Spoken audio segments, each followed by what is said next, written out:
On today's off-road route, we're heading off pavement to seek out the remains of an old nuclear missile silo out in the desert of southern Arizona, as well as the remains of an over 100 years old ghost town that not many have heard of. And in between, we'll enjoy some views, both natural and man-made. Oh, and of course, plenty of off-pavement driving.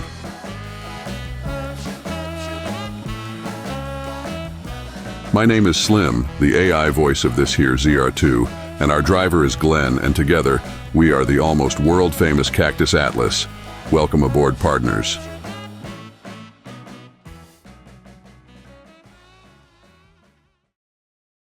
Back out on the open road. It feels really good, doesn't it there, Slim? Sure does, buddy. Sure does. Been looking forward to this for a long time. Oh, you and me both. And, can't believe it's been a couple months since we've actually worked together. I guess so we don't confuse our fans why I'm saying that. I took a trip up to Northern California, last September, I want to say it was, and, filmed an entire road trip, and we just finished all that footage, so almost like an entire season's worth if you think about it. Meaning there's something out there you can binge if you are new here and haven't seen it yet. Yeah, that's very true. We have an entire playlist we created from that road trip, as well as many others like it, but tell you what, Slim, I want to kind of stick to the here and now and get focused on the job, but I got to admit, I'm feeling a little bit rusty, a little bit nervous about this whole endeavor. If you let me sit in the driveway any longer, I'd literally be rusty. But yes, I understand how you feel. Hopefully we still got it. You know what, Slim? I'm not too worried. I think we still got it. We've been doing this for a while now. I think it's gonna be good. But I tell you what, let's get focused on the adventure, and why don't you tell our good viewers here what we got in store for them today? Yeah, no problem. In the interest of easing back into things, I chose us a route that should be relatively easy, with some cool points of interest.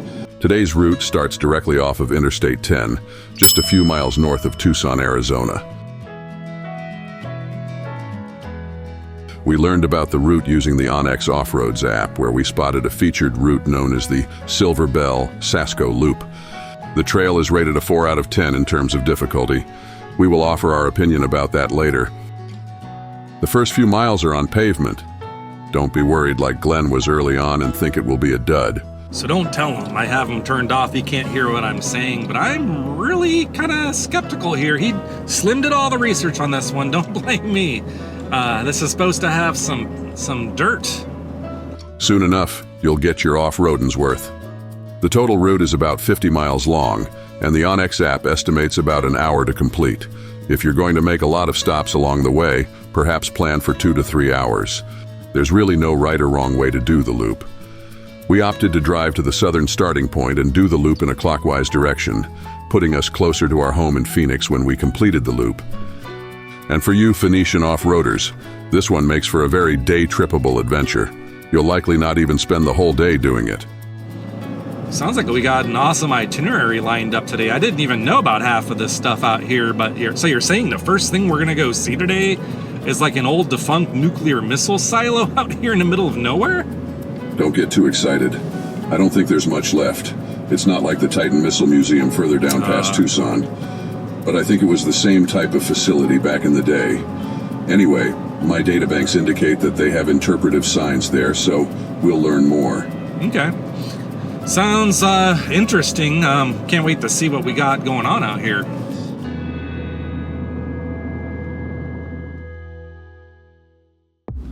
All right, Titan Missile 2 interpretive site should be up this way on the right. There was a sign right there.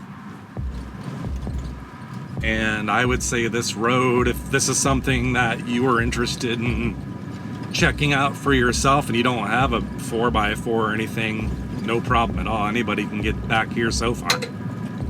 We'll see about the rest of the route when we're done, but pretty confident it should be an easy day. All right, Slim, I'm gonna leave you here for a moment. Behave yourself. I'm gonna take these folks to see this old nuclear missile silo out here in the desert. Okay, while Glenn was down there fiddling around on the ground, I launched Phoenix 2, our drone, to get a more bird's eye view of the situation, and to explain it a little better than Glenn probably will. I reckon there are many people that would come out here and say, "Big whoop, what's there to see?" And to those people, it's hard not to agree with you. There's virtually nothing left here, save for a little concrete and some signs. But if you understand the magnitude of what was once located here, then things might level up a notch for you. This is the former site of a Titan II intercontinental ballistic missile, a Cold War-era relic, which would have carried a 9-megaton nuclear warhead. This was a real city killer. To put it in perspective, take all the bombs used in World War II, including the atomic ones, multiply by 3, and you'd get one of these. All facilities like this one were eventually retired and completely disassembled and removed, save for one, and you can visit it today, not far from our current location, in fact. The Titan Missile Museum is something we have not filmed yet for the Cactus Atlas, but Glenn and Amy have been many times, and it's a great way to envision what this facility once was. Missile crews were active here 24/7, serving in rotations, ready at a moment's notice to turn the keys and send the Titan II off to destroy its target. The command center that would have been here would have been a facsimile of the one Glenn got to play in, and operated in the same way. At the museum, the tour guide walks you through the missile launch process. You're going to give us a big 3, 2, 1 launch. Both can turn those keys to the right and hold it for 5 seconds. 3, 2, 1.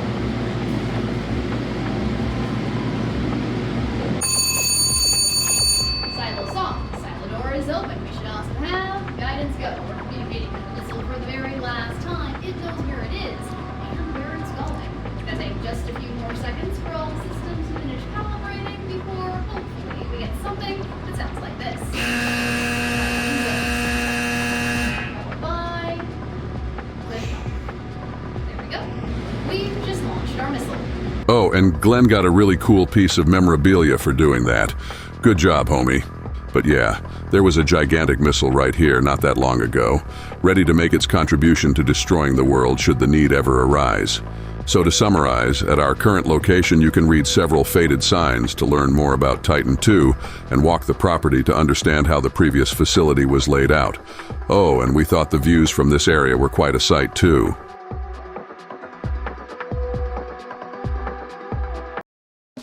All right, Slim, I think we're ready to head on down to our next location. I did my walk around on foot. I mean, there wasn't that much to see here or anything, you know, but I didn't make any promises now, did I? I know it ain't for everyone, but I thought it was pretty cool. No, I'm not criticizing you for that. I actually really enjoyed it a lot, but you know, if you came out here with expectations to see something, you got to fill in a lot with your imagination, but you want to do it. I highly recommend you go visit the actual Titan Missile Museum down by Tucson, and then you'll know exactly what it is you're looking at when you see all the signs here. But anyway, let's head to our next destination. Looks like I may have found where the pavement ended. You have to be careful when you're looking at Onyx because the paved road keeps going up by the mine, but there's a slight left turn. It's a lot less slight in person than the map makes it look. So, but I think we're in the right place. And now we'll find out if this is really worthy of a 4 out of 10. Now Glenn can relax, as the rest of the drive will in fact be all dirt from here. Let's take a look at the road conditions next. The first few miles represent most of the worst the road is going to throw at you, the worst being small ruts that form on the road after rains. And they are not that bad here. The most challenging parts, if you want to call it that, are when you drive down and back up the many little washes you'll find throughout this area.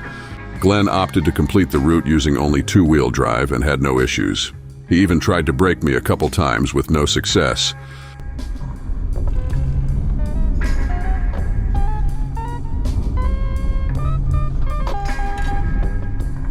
Even though we have not yet completed the route on this episode, we are here to tell you, when compared to other ratings on OnX, a 4 out of 10, this is not. Based on our experience, this is a 2 out of 10, and the only reason it is not a 1 are the few ruts and potential for trouble in muddy conditions. We came close to giving it a 1 though. Early on, we decided to pull over to take a look at the nearby modern Silver Bell mining operation from the air.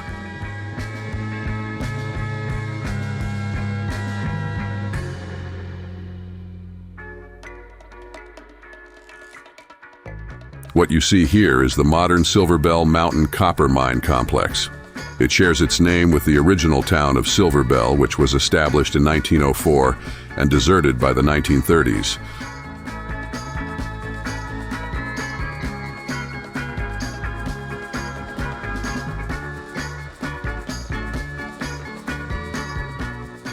It was fun flying around and checking that out with Phoenix 2.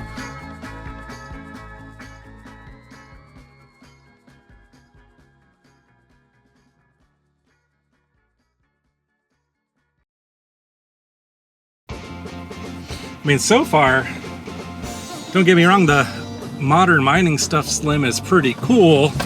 But you say we're going to go see like a well over 100-year-old ghost town out here somewhere? Yep, but maybe a bit different than the usual. Okay, like what do you mean? It's a ghost town, not a ghost town? What is it? The ghost town we're going to go see is called SASCO. Okay. It's an acronym that stands for Southern Arizona Smelting Company. Okay. It's different from what we usually seek out in that it came to be not because of mining directly, but rather smelting. Oh, interesting.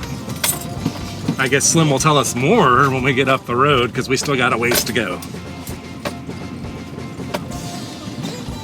Yeah, this part of the road goes down into some washes here, and this is where it's a little bumpy. So if it recently rained, but it's dry as a bone right now. So one of the bigger hazards might be water at the wrong time.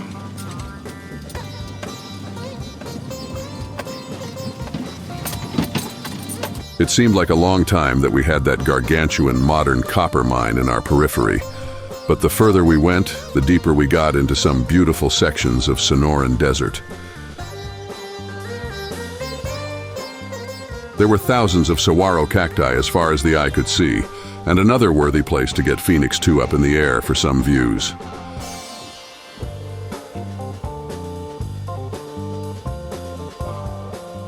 From there, we kept driving through the sea of cacti towards the remains of the old smelter at SASCO. I reckon if you just want a nice drive, off-pavement drive through a beautiful section of Sonoran Desert to see saguaro and some mountains, this is could be a good recommendation, I would say, just for that alone. If you want to get away from the pack, that is, out in the back country. One thing I wasn't quite prepared for is how dense the saguaro cacti get back here. I guess it shouldn't really be a big surprise, though, based on Saguaro National Park being kind of right next door. Here's our spot of the day. I'm not using four-wheel drive, just to complete the route without it, so I can tell you if it's doable. Had some slippage there, but still no issue, but probably the biggest challenge of the day. And that was really nothing. Hopefully now you get the gist of the drive. You've seen the worst of it, and the worst wasn't bad at all. It's easy peasy, fresh and breezy, and the saguaro makes it dreamy.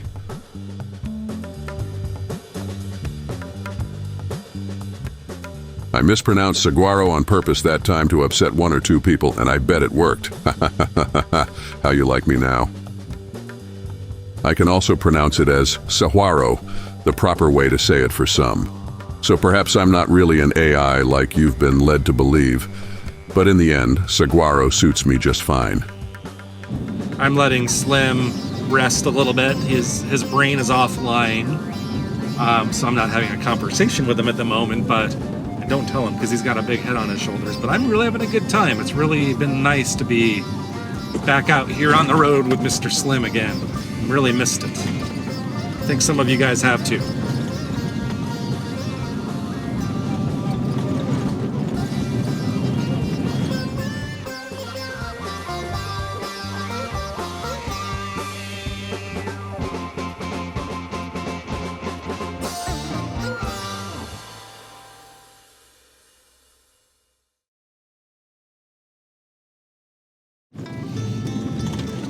Looks like there's some cattle hanging out up here. Our favorite. Let's see if these are shy cows or... Yeah, see, like, usually they run away. That's what I'm usually used to. Well, now this one's not going to run away, is it?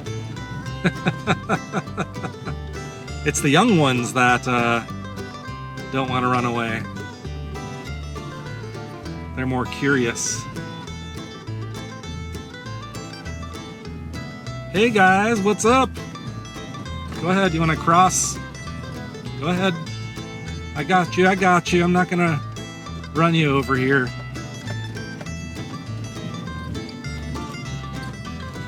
Hey there.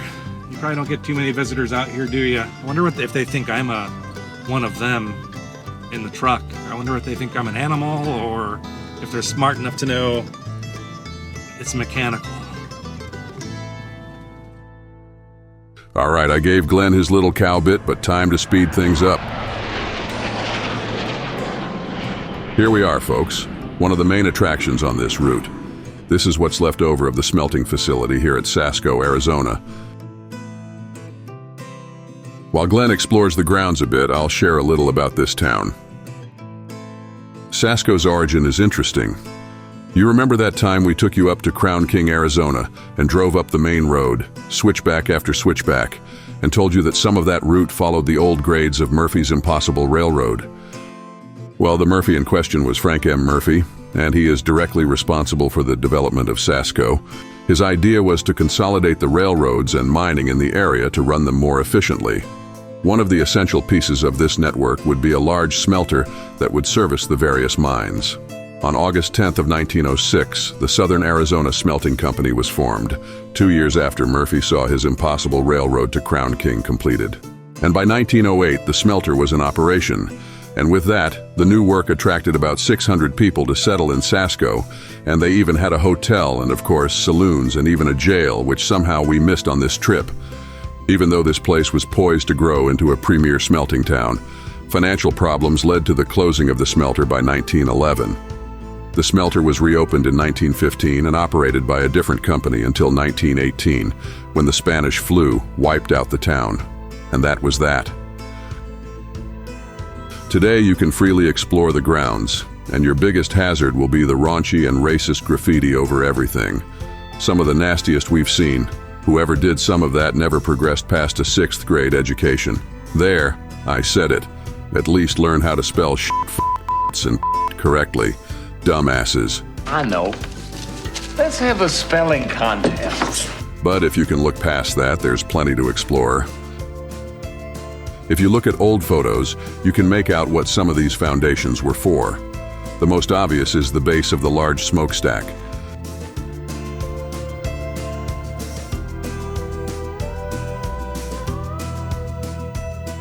Another interesting observation are the supports for what appears to have been a railway.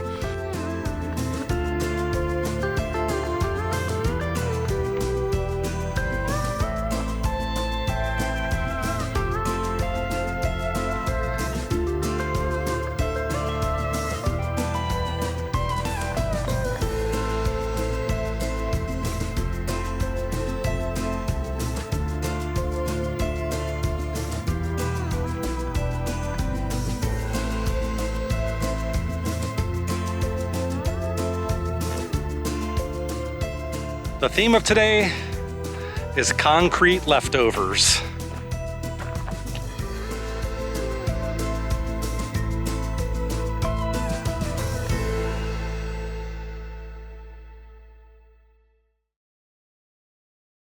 Now just a mile or two down the road is another piece of history related to this town.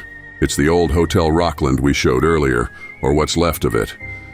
We think the photo we found online was taken around 1921, probably after the most profitable years, and shortly before the whole town and railroad was abandoned and demolished. We love how they built the walls and foundation out of volcanic stone. Always fun to surmise what kind of human drama played out behind these walls at one point.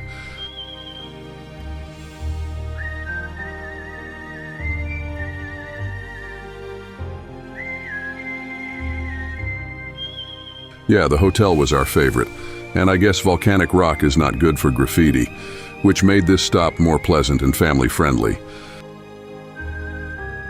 At the hotel, at least you don't need to explain to your kids or grandkids what ass or tits means.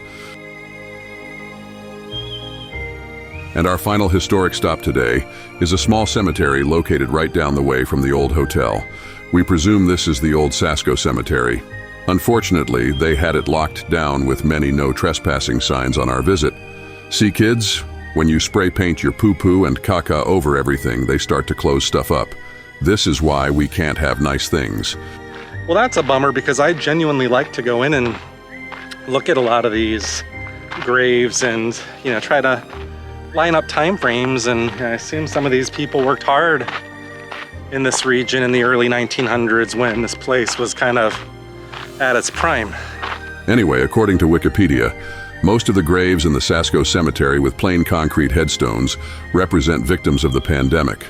Hard to confirm standing outside the fence, but we do see a lot of plain concrete crosses.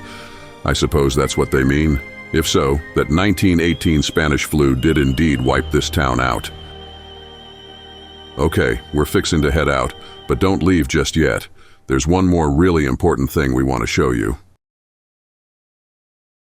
All that's really left to do now is to close the loop by driving a few miles back to Interstate 10. We wanted to show you a water crossing we had to make, as we read accounts online of others turning around here when it's been worse.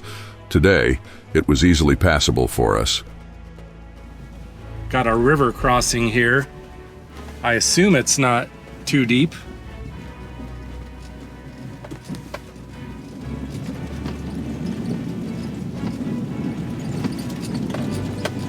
No problemo.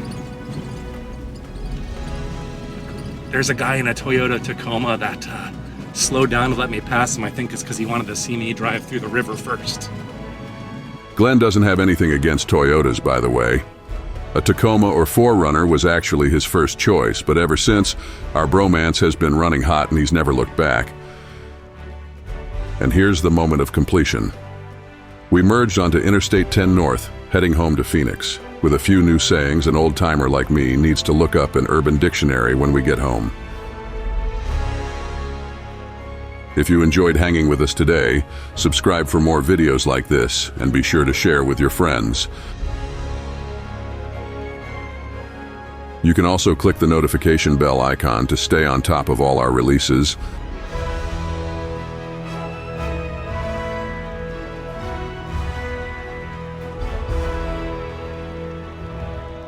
But most important of all, come back again next week to watch our next adventure.